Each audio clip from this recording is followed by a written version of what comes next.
ಈ ನೆಲದ ಮಕ್ಕಳಿಗೆ ಉದ್ಯೋಗ ಸಿಗ್ತಾ ಇಲ್ಲ ಅನ್ನೋ ಕೂಗು ಎಲ್ಲ ಕಡೆ ಕೇಳಿ ಬರ್ತಾ ಇದೆ. ಕನ್ನಡಿಗರು ಕೇಳಿದಂತ ಉದ್ಯೋಗವನ್ನ ಯಾರು ಕೊಡ್ತಾ ಇಲ್ಲ. ಶಾಂತಿ ಸ್ವರೂಪದ ಹೋರಾಟಕ್ಕೆ ಸರ್ಕಾರದಿಂದ ಉತ್ತರ ಸಿಗದೆ ಹೋದಾಗ ಕ್ರಾಂತಿಯ ಹೋರಾಟಕ್ಕೆ ಕರ್ನಾಟಕ ರಕ್ಷಣಾ ವೇದಿಕೆ ಸಜ್ಜಾಗುತ್ತೆ. ರಾಜ್ಯದಲ್ಲಿ ನಮ್ಮನ್ನು ಬಂಧಿಸಿರು, 16 ದಿವಸ ಜೈಲಿಗೆ ಕಳಿಸಿರು. ನಾವ್ಯಾರು ಹಂಚಿಲ್ಲ, ನಾವ್ಯಾರು ಹೆದರಿಲ್ಲ. 16 ದಿವಸ ಅಲ್ಲ, 1 ತಿಂಗಳು ಜೈಲಲ್ಲಿ ತಗೊಂಡೋಗಿ ಇಲ್ಲ ಇಟ್ಟರೂ ಸಹ ಕನ್ನಡದ ವಿಚಾರದಲ್ಲಿ, ನಾಡುನುಡಿಯ ವಿಚಾರದಲ್ಲಿ ನಾನು ಯಾವ ಸರ್ಕಾರದ ಜೊತೆಯಲ್ಲೂ ರಾಜಿ ಆಗಲ್ಲ. ಆದಷ್ಟು ಬೇಗ ಡಾಕ್ಟರ್ ಸರೋಜಿನಿ ಮಹಿಷಿ ವರದಿಯನ್ನು ಅನುಷ್ಠಾನಗೊಳಿಸಿರೆ ಈ ನೆಲದ ನಮ್ಮ ಕನ್ನಡದ ಮಕ್ಕಳಿಗೆ ಉದ್ಯೋಗ ಸಿಗುತ್ತೆ.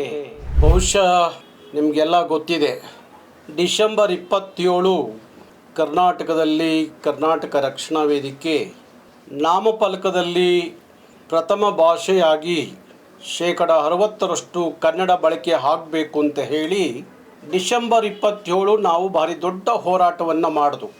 ಅದರ ಪರಿಣಾಮ ಬಹುಶಃ ಸರ್ಕಾರ ಗಮನವನ್ನು ಸೆಳೆದು ಸರ್ಕಾರ ತಕ್ಷಣ ಸುಗ್ರೀವಾಜ್ಞೆ ಮುಖಾಂತರ ಒಂದು ಕಾಯ್ದೆಯನ್ನು ತಗೊಂಡು ಬಂತು ನಾಮಫಲಕದಲ್ಲಿ. ಇವತ್ತು ಇಡೀ ಕರ್ನಾಟಕದಲ್ಲಿ, ಇಡೀ ಬೆಂಗಳೂರಿನಲ್ಲಿ ಕನ್ನಡದ ವಾತಾವರಣ, ಕನ್ನಡದ ನಾಮಫಲಕ ಎಲ್ಲ ಕಡೆ ಕಾಣ್ತಾ ಇದೆ. 99% ಕನ್ನಡದ ನಾಮಫಲಕ ಕಾಣ್ತಾ ಇದೆ.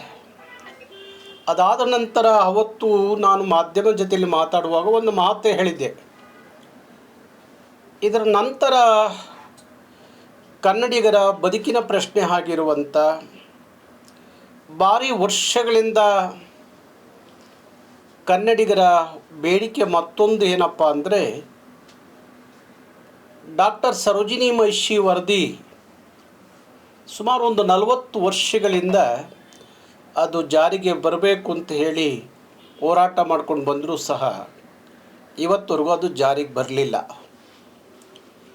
ಡಾಕ್ಟರ್ ಸರೋಜಿನಿ ಮಹಿಷಿಯವರ ಅಧ್ಯಕ್ಷತೆಯಲ್ಲಿ ಒಂದು ಸಮಿತಿ ರಚನೆ ಮಾಡಿದಂಥ ಅವತ್ತಿನ ಸನ್ಮಾನ್ಯ ದಿವಂಗತ ರಾಮಕೃಷ್ಣ ಹೆಗಡೆಯವರ ಸರ್ಕಾರದಲ್ಲಿ ಆ ಸಮಿತಿ ಕೊಟ್ಟಂಥ ವರದಿ ಜಾರಿಗೆ ಹಾಕಬೇಕಾಗಿತ್ತು. ಅವರೇ ಸಮಿತಿ ರಚನೆ ಮಾಡಿದ್ರು, ವರದಿ ಸಮಿತಿ ಕೊಡ್ತು. ಆದರೆ ಅದು ಅಧಿಕೃತವಾಗಿ ಒಂದು ಕಾಯ್ದೆ ಆಗಲಿಲ್ಲ.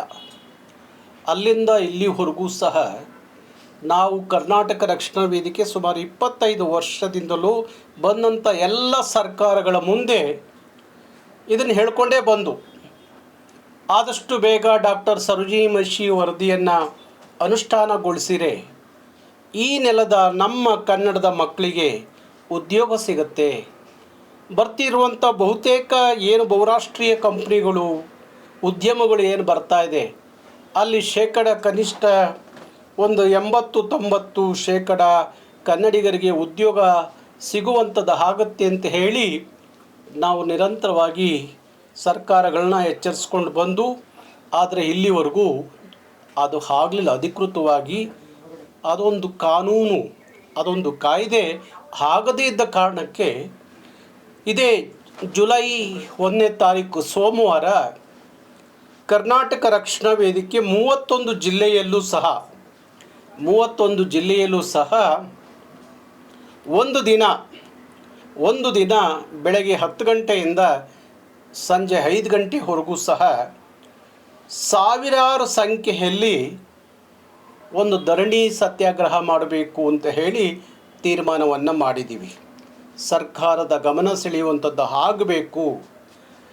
ಏಕಾಏಕಿ ಕ್ರಾಂತಿ ಸ್ವರೂಪದ ಚಳುವಳಿಗೆ ಹೋಗೋದಕ್ಕಿಂತ ಒಂದಷ್ಟು ಶಾಂತಿ ರೀತಿಯಲ್ಲಿ ನಮ್ಮ ಪ್ರತಿಭಟನೆಯನ್ನು ದಾಖಲೆ ಮಾಡಬೇಕು, ಯಾರಿಗೆ ಮುಟ್ಟಬೇಕು ಅವರಿಗೆ ಮುಟ್ಟಿಸಬೇಕು ಅನ್ನುವ ತೀರ್ಮಾನವನ್ನು ಕರ್ನಾಟಕ ರಕ್ಷಣಾ ವೇದಿಕೆ ಮಾಡಿದೆ. ಅದರ ಪ್ರಕಾರ ಸೋಮವಾರ 1ನೇ ತಾರೀಕು, ಜುಲೈ 1ನೇ ತಾರೀಕು 31 ಜಿಲ್ಲೆಯಲ್ಲೂ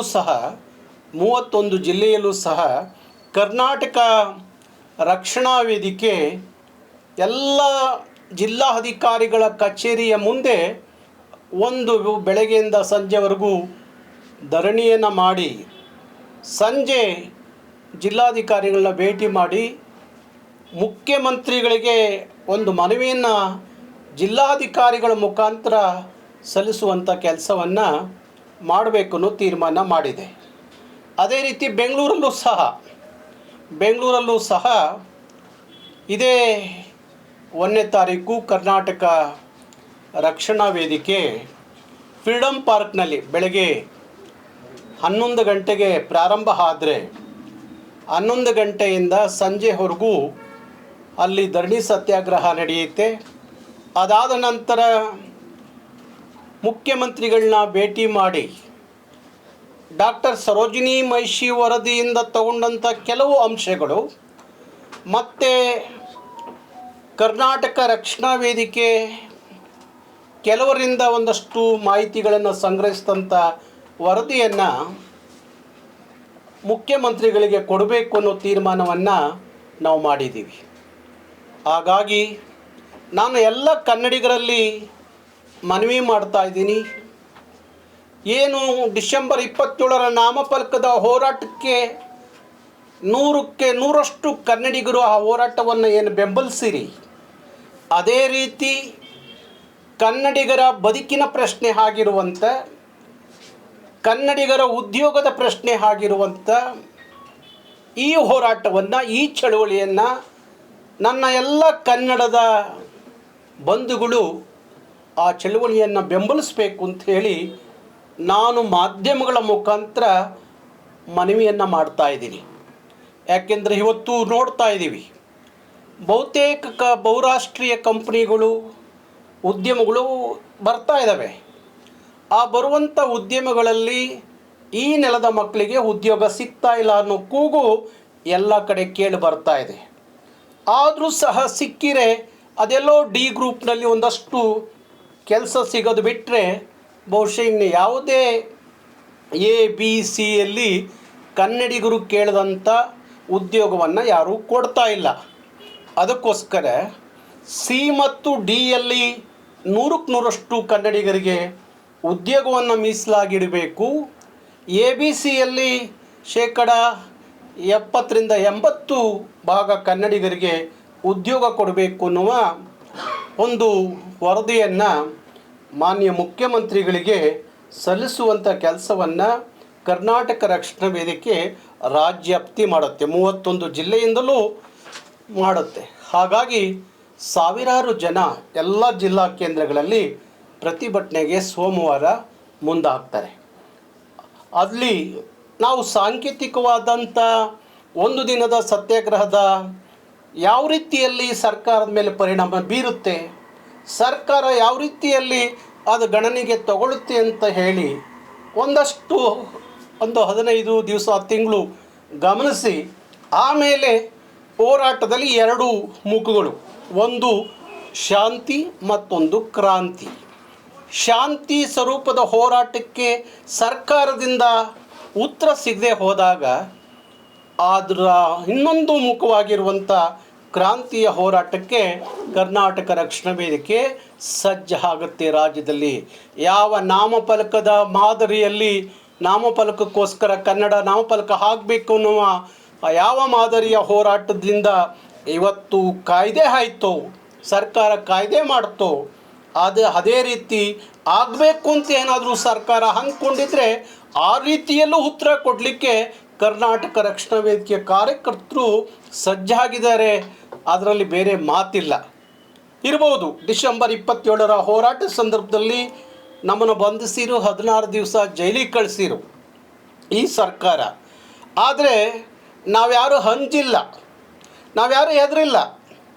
16 ದಿವಸ ಅಲ್ಲ, 1 ತಿಂಗಳು ಜೈಲಲ್ಲಿ ತೊಗೊಂಡೋಗಿ ಇಟ್ಟರೂ ಸಹ ಕನ್ನಡದ ವಿಚಾರದಲ್ಲಿ, ನಾಡುನುಡಿಯ ವಿಚಾರದಲ್ಲಿ, ನೆಲಜಲಗಳ ವಿಚಾರದಲ್ಲಿ, ಕರ್ನಾಟಕದ ಕನ್ನಡಿಗರ ಬದುಕಿನ ವಿಚಾರದಲ್ಲಿ ನಾನು ಯಾವ ಸರ್ಕಾರದ ಜೊತೆಯಲ್ಲೂ ರಾಜಿ ಆಗಲ್ಲ, ಯಾವ ಸರ್ಕಾರದ ಮುಲಾಜು ನೋಡಲ್ಲ.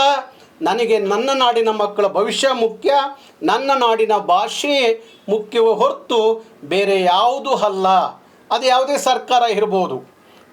ಈ ಸರ್ಕಾರ ಅಂತಲೇ ಅಲ್ಲ, ಅದು ಬಿ ಜೆ ಪಿಯವರಿದ್ದಂಥ ಕಾಲ ಇರ್ಬೋದು, ಜೆ ಡಿ ಎಸ್ನವರಿದ್ದಂಥ ಕಾಲ ಇರ್ಬೋದು, ಇವತ್ತಿನ ಸಿದ್ದರಾಮಯ್ಯನವ್ರ ಸರ್ಕಾರ ಇರ್ಬೋದು. ಹಾಗಾಗಿ ನಾನು ಅನೇಕ ಸಂದರ್ಭದಲ್ಲಿ ಹೇಳಿದ್ದೀನಿ, ಒಂದಷ್ಟು ಕನ್ನಡದ ವಿಚಾರದಲ್ಲಿ ಸಿದ್ದರಾಮಯ್ಯನವರಿಗೆ ಕಾಳಜಿ ಇದೆ. ಹಾಗಾಗಿ ಅವ್ರ ಕಾಲಘಟ್ಟದಲ್ಲೇ ಇಂಥದ್ದೊಂದಷ್ಟು ಕಾಯ್ದೆಗಳು ಕನ್ನಡದ ಪರವಾಗಿ ಆದರೆ ಕನ್ನಡಕ್ಕೆ, ಕನ್ನಡಿಗರಿಗೆ, ಕನ್ನಡದ ನಾಡಿಗೆ, ಈ ನೆಲದ ಮಕ್ಕಳ ಭವಿಷ್ಯದ ಬದುಕಿಗೆ ಅನುಕೂಲ ಆಗುತ್ತೆ ಎನ್ನುವ ಉದ್ದೇಶ ನಂದು. ಹಾಗಾಗಿ ಸೋಮವಾರದ ಹೋರಾಟವನ್ನು ಎಲ್ಲ ಕನ್ನಡಿಗರು ಬೆಂಬಲಿಸಬೇಕು ಅಂತ ಹೇಳಿ ನಾನು ಮನವಿ ಮಾಡ್ತೀನಿ. ನಮ್ಮ ಬೆಂಗಳೂರಿನ ಅವತ್ತಿನ ಹೋರಾಟದ ಫ್ರೀಡಮ್ ಪಾರ್ಕಲ್ಲಿ ನಡೆಯುವಂಥ ಹೋರಾಟಕ್ಕೆ ಅನೇಕರು ಕಲಾವಿದರು ಭಾಗಿಯಾಗ್ತವ್ರೆ, ಸಾಹಿತಿಗಳು ಭಾಗಿಯಾಗ್ತಾರೆ, ಬೇರೆ ಬೇರೆ ಕ್ಷೇತ್ರದ ಗಣ್ಯರೆಲ್ಲರೂ ಭಾಗಿಯಾಗ್ತಾ ಇದ್ದಾರೆ. ಮಠಾಧೀಶರಿಂದ ಹಿಡಿದು ಬೇರೆ ಬೇರೆ ಗಣ್ಯರೆಲ್ಲರೂ, ಕ್ಷೇತ್ರದ ಗಣ್ಯರು ಭಾಗಿಯಾಗ್ತಾ ಇದ್ದಾರೆ.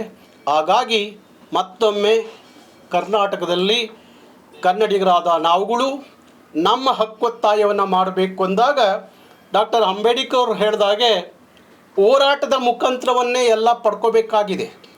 ಇವತ್ತಿನ ಸರ್ಕಾರಗಳು, ಇವತ್ತಿನ ವ್ಯವಸ್ಥೆಯನ್ನು ನೋಡಿದಾಗ ಏಕಾಏಕಿ ಯಾರೂ ಸಹ ನಮಗೆ ಕೊಡೋದಿಲ್ಲ.